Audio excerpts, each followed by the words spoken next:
Bom dia! Terminando rapidinho aqui um café.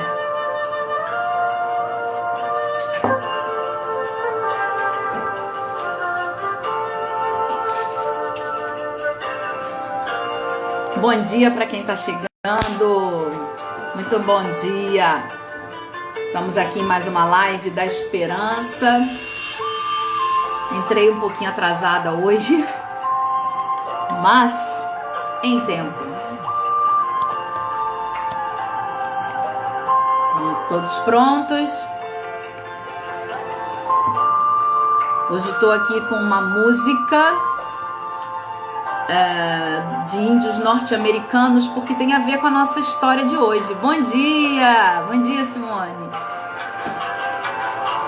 É o nosso fundinho musical de hoje. Depois até acho que vou botar lá na legenda. Um vídeo legalzinho. Não conhecia. Então vamos lá. Né? Chega de papo, chega de música, pra gente entrar no que nos interessa hoje e porque estamos aqui. Para quem não sabe, desculpa para quem já sabe, mas eu sempre repito porque algumas pessoas assistem a live agora com essa vantagem delas ficarem salvas no IGTV, né, para sempre, que antigamente ficava salvo só no nosso perfil por 24 horas, depois, buf, sumia. Então a vantagem agora dela estar no IGTV, tem desvantagem, mas a vantagem é que várias pessoas podem assistir em vários momentos do dia porque elas estão lá, né? Então eu falo de novo, tudo no começo e no final. Desculpa para quem já está acostumado, já sabe, mas a live da esperança acontece terças e quintas, às 9 da manhã.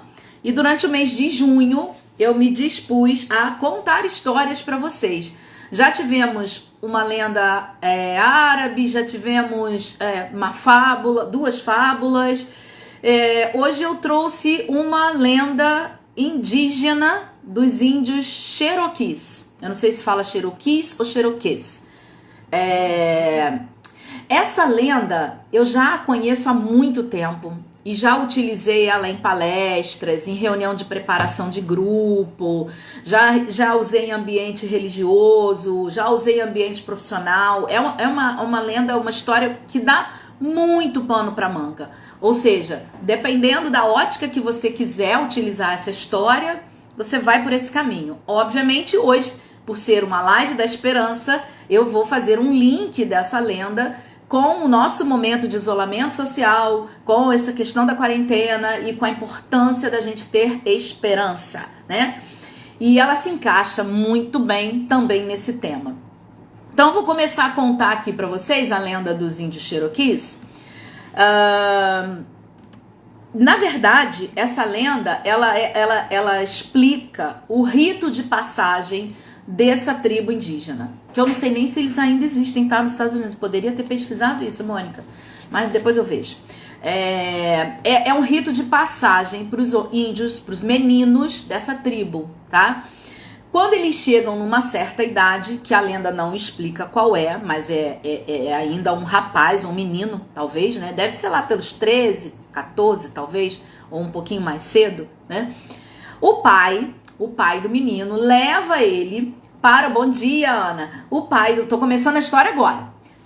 O pai leva o menino para a floresta, bem para o meio da floresta, no finalzinho da tarde de um dia. Senta ele numa pedra lá no alto, numa montanha, e venda os olhos desse menino. E diz para ele, dá para ele as seguintes orientações. Você vai ficar sentado aqui, com os olhos vendados, a noite toda, e você só vai tirar a venda dos seus olhos quando você sentir a claridade do amanhecer. E o menino senta-se ali sozinho, a noite toda, não pode tirar a venda, e ele passa a noite ali com os olhos vendados, esperando os raios do sol do amanhecer. Ele não pode gritar por socorro para ninguém. Ele tem que passar a noite toda, e se ele conseguir passar a noite toda lá, a tribo inteiro vai considerá-lo um homem de verdade. Ele não pode contar essa experiência para os outros meninos da tribo, porque cada um deve se tornar-se homem do seu próprio modo. enfrentando o medo do desconhecido. Olha só, gente. Então, numa certa idade, o menino dessa tribo é levado pelo pai para o alto de uma montanha, no meio da floresta, e ele é deixado sentadinho ali, com os olhos vendados, com essas orientações. Você só vai tirar a venda quando o sol raiar, você não pode gritar por socorro, você não pode sair correndo, você vai ter que passar a noite sentado aí, nesse escuro, para se tornar um homem, né? Dentro lá dos princípios da tribo. Então, todo rapaz que conseguisse passar essa noite inteira e só desvendasse os olhos com o raiar do dia, era considerado pela tribo um homem. E pronto, a partir dali acabou a infância e tudo mais, né? Ele precisava enfrentar esse desconhecido com coragem, com fibra, para ter esse reconhecimento da tribo.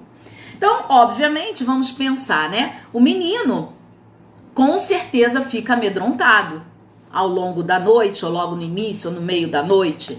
Ele vai ouvir barulhos. Imagina, gente, sentado no meio de uma floresta. Obviamente ele vai ouvir barulhos, tanto de animais, quanto do vento, das folhas, né? Aliás, falando em vento, ele pode sentir o vento muito forte ou mais fraquinho e ficar um pouco preocupado, mas ele sabe que ele não pode se mover, né? Que ele não pode sair dali. Pode ser que alguns humanos apareçam para feri-lo ou para talvez ameaçá-los. Insetos, cobras podem vir picá-lo, né? E ele tem que ficar ali. Ele sente o vento soprando a grama, ele sente a terra que o vento levanta batendo no corpo dele, mas ele não pode se mover, ele não pode sair dali e também não pode tirar a venda. Ele tem que passar por tudo isso. Olha, pensem o que passa na imaginação do rapazinho, né, do menino. A lenda fala em menino, né? Do menino de olhos vendados, sabendo que ele vai passar a madrugada toda assim, ouvindo e sentindo todas essas coisas e não podendo fazer nada, ficando ali, sentado, esperando o sol raiar, né? E aí essa, para a tribo dos Cherokees, é a única maneira do menino se tornar homem. Finalmente, após uma noite horrível, óbvio, né? Aparece o sol e o menino desvenda-se, né? Quer dizer, ele tira a venda dos olhos. E ao tirar a venda dos olhos, o que ele percebe logo de pronto? O pai dele sentado ali em frente, vigiando por ele. Então, a noite toda, ele não sabia, mas ele estava sendo velado pelo pai, que estava ali para protegê-lo, né? E aí, essa é a lenda dos índios Cherokees, que é um rito de passagem dos índios desde a meninice para serem considerados um adulto, um homem, né? E aí, por que eu acho que essa história traz um pouco de esperança pra gente? Vamos lá, eu fiz aqui algumas anotações para compartilhar com vocês. Como eu disse no início, essa lenda, ela descreve um rito de passagem. Todas as sociedades têm os seus ritos de passagem. Algumas famílias têm os ritos de passagem muito bem marcados. Mas se a gente pensar em termos de humanidade, quem sabe esse momento de quarentena e isolamento social é um grande rito de passagem para a humanidade, né? É uma transição que nós estamos passando. Todo mundo está dizendo que o novo normal vem aí depois, que quando nós voltarmos não será igual como éramos. Isso é ou não é um rito de passagem? Há uma mudança de pensamento, há uma mudança de ação, há uma mudança de sentimentos também, né? A mesma coisa que acontece com o índiozinho que subiu um menino e desceu um homem da montanha. Houve uma transformação nessa noite que ele passa ali, enfrentando esse desconhecido, enfrentando os medos que ele imaginava, né? Então, se a gente pensar que nós estamos num momento de isolamento social, de quarentena, estamos com privações, igual o menino ali na montanha teve. Ele pode ter sentido fome, ele pode ter sentido sede, mas ele não podia sair dali. Então, estamos passando por privações, igual o índiozinho lá no topo da montanha. Estamos passando por provações também, né? Da mesma maneira que se ele escutou o barulho de uma cobra ou de uma onça, sei lá o que, no meio da floresta, ele tenha ficado com medo e ele teve que provar o quão forte ele seria de manter-se parado ali. Quantas vezes nesses 90 e tantos dias, sei lá quantos dias já são, que eu já nem conto mais, nós não ficamos amedrontados, né? Pela notícia que veio da TV, ou pela informação de um familiar ou de um amigo adoentado ou até falecido, bate aquele medo e a gente teve que fazer o quê? Reunir todas as forças que a gente tem aqui dentro e continuar vivendo, porque estamos continuando a viver. Cada um dentro da sua casa, né? Então, passamos por provações, passamos por privações e estamos num momento de transição. Muitas instituições, muitas organizações já estão falando num retorno. E para esse retorno tem todo um protocolo diferente. Não é simplesmente abrir as portas, né? Quem já experimentou ir no shopping? Eu tive que ir semana passada para ir ao dentista. Nossa, é uma coisa, é uma fila para você entrar. E passa álcool, e mede temperatura. Então, assim, esse período de transição também faz parte desse rito de passagem todo até a humanidade chegar naquilo, que eu não sei o que é aquilo, mas aquilo que nós chegaremos quando isso tudo passar. Não quando o Covid for embora, porque ele não vai embora, né, gente? Como qualquer vírus, ele vai continuar por aí. O que talvez vá embora é esse risco tão grande, tão imediato, que a gente vem vivendo, né? Então estamos numa transição. Então estamos num rito de passagem. Esses dias todos é a nossa madrugada no topo da montanha com os olhos vendados. Quantas vezes a gente fica pensando, gente, o que vai dar nisso? O que será que está acontecendo? Meu Deus, onde a humanidade vai parar? A gente já ouviu isso de familiares, de amigos, nós mesmos talvez já tenhamos pensado nisso, né? Quer dizer, então estamos aí com os olhos vendados em relação à realidade que está lá fora. Muitas pessoas estão completamente vendadas porque não saem de casa, não chegam nem com o nariz na janela, então não tem nem ideia de como é que tá a vida lá fora, né? E é a nossa noite longa desse processo de nos transformarmos numa pessoa madura, adulta, capaz de assumir as suas escolhas, as suas decisões e as consequências das suas escolhas e decisões, né? Isso é que é amadurecer e tornar-se adulto, né? Estamos também, gente, tendo oportunidade de testar as nossas forças. Da mesma maneira que o índiozinho lá, sentado, ouvindo um monte de coisa, ele testou a própria força, o seu autocontrole. Se ele estava com medo, ele não podia gritar, né? Se ele estava querendo ir embora, ele não podia ir, ele precisava se manter parado ali. Se ele estava com fome, se ele estava com sede, ele não podia, ele tinha que controlar todos esses movimentos internos. E é esse controle desses movimentos internos que nos fortalece e que nos permite o enfrentamento daquilo que nos amedronta ou daquilo que nos é desconhecido. Podemos pensar dessa maneira que estamos fazendo isso na quarentena, nesse isolamento, né? Controlando muitas coisas internas dentro da gente, internas dentro da nossa casa, porque de vez em quando até deve surgir um ou outro conflito e é preciso que esses conflitos sejam controlados, né? E aí, gente, quando eu falo de estamos tendo a oportunidade de testar as nossas forças e exercer um autocontrole maior sobre esses instintos, eu tô falando de dimensão noética, que é uma dimensão muito interna de cada um de nós, e é lá que estão todas as ferramentas para você conseguir reunir essas forças e enfrentar o desconhecido e o apavorante, né? Aquilo que causa medo. Então, na medida em que você mergulha dentro de você e acredita que lá dentro existe uma caixinha de primeiros socorros chamada dimensão noética, ou mais popularmente chamada dimensão espiritual, né? É aquela dimensão que nos permite transcender, que nos permite sair da gente. Então, quando eu falo de autocontrole, de controle dos instintos, de você testar as suas forças, é você utilizar essa sua dimensão, né? Nós temos a dimensão física, a dimensão psíquica e a dimensão noética.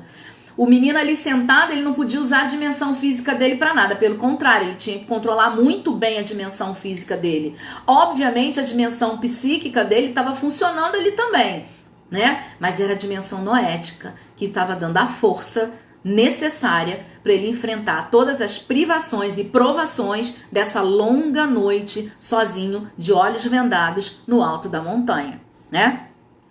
E aí acho que interessante que lá no meio da história, eu estava narrando para vocês, eu disse, ele não podia contar essa experiência para os outros meninos, porque cada um teria que passar pelo seu próprio jeito de se tornar homem. Isso é a mais pura verdade para nós também.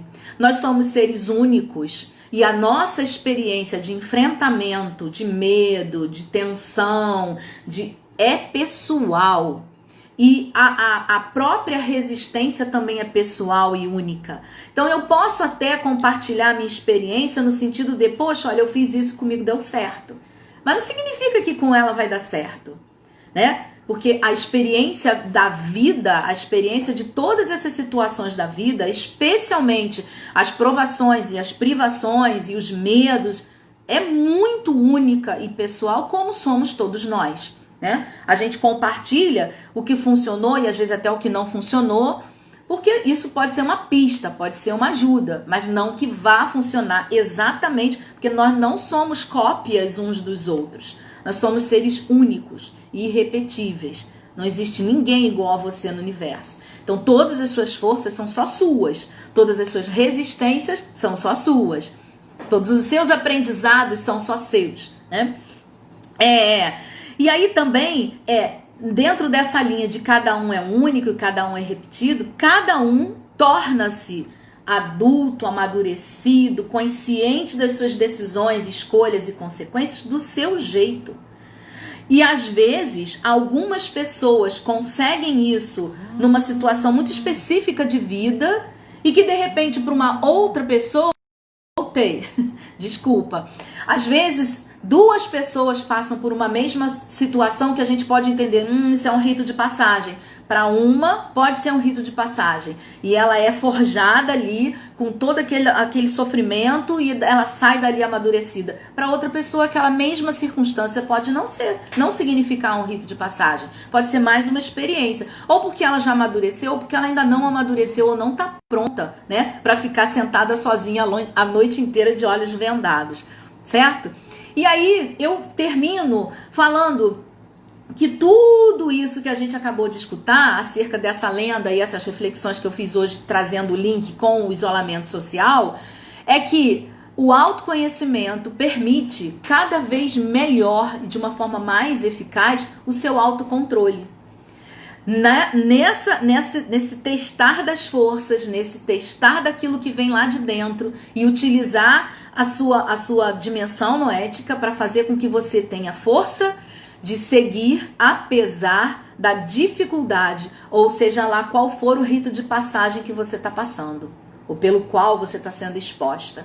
Então, gente, o que eu gostaria de deixar assim amarradinho da lenda que eu trouxe hoje para vocês dos índios Cherokees. Estamos num rito de passagem, a humanidade inteira, a partir dessa situação aí do Covid. Não vamos tirar a venda antes do tempo. Lembram? A recomendação do pai do menino era: você só pode tirar a venda dos olhos quando você sentir os raios do sol.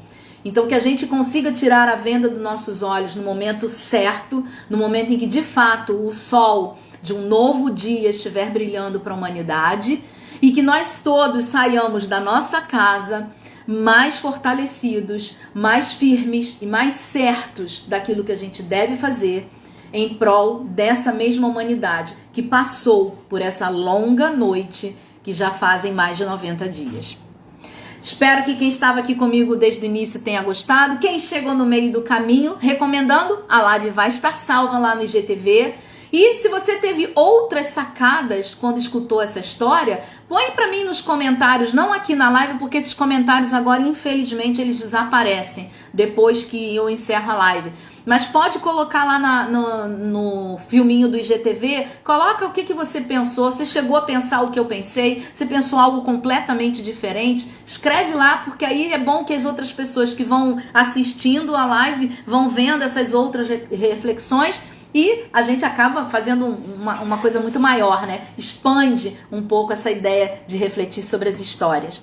Então, mais uma vez, agradeço a quem esteve comigo aqui desde o começo. Agradeço quem chegou no meio do caminho. Agradeço quem chegou e teve que ir embora.